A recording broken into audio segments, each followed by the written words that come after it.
আমরা সেজদায় কতক্ষণ সময় নিমু এই জিনিসটা আমরা হয়তো জানি না। আল্লাহ রাসূল কতটুকু নিতেন আমরা একটু বলি। সহিহ বুখারী হাদিস নাম্বার 821 আন আনাস ইবনে মালিক রাদিয়াল্লাহু তাআলা আনহু, হযরত আনাস ইবনে মালিক রাদিয়াল্লাহু তাআলা থেকে হাদিসটা বর্ণনা কলা, তিনি বলেন ইন্নী লা আলগু আন উসাল্লি বিকুম, নিশ্চয়ই আমি অবশ্যই রাসূল সাল্লাল্লাহু আলাইহি ওয়াসাল্লাম যেভাবে নামাজ আদায় করেছে, কামা রাআইতুন নবী সাল্লাল্লাহু আলাইহি ওয়াসাল্লাম, রাসূলকে যেভাবে নামাজ আদায় করতে দেখেছি সেভাবেই আমি কি করব, নামাজ আদায় করব, কিন্তু কম বেশি করব না। ইউসাল্লি বিনা আন, কম বেশি করব না।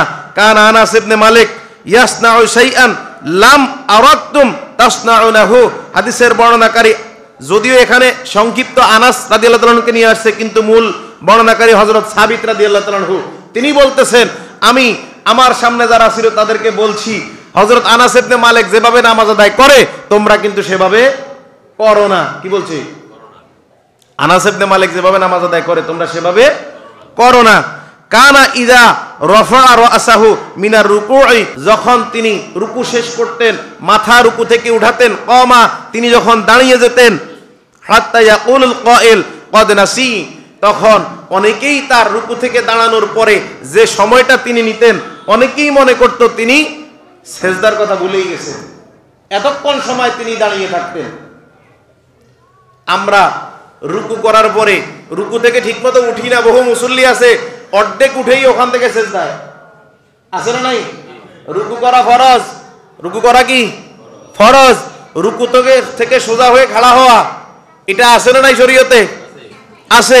এখন এখানে যে আপনি দাঁড়াইলেন, এখানে দাঁড়ায় অনেকগুলো দোয়া আছে যেটা আমরা রুকুতে শেষ করার পরে দোয়া হয়, তাহলে বোঝা গেল আমরা এগুলো গত আলোচনায় করছি, রুকু থেকে দাঁড়িয়ে আপনি অনেকগুলো দোয়া আছে সেখানে পড়তে পারবেন।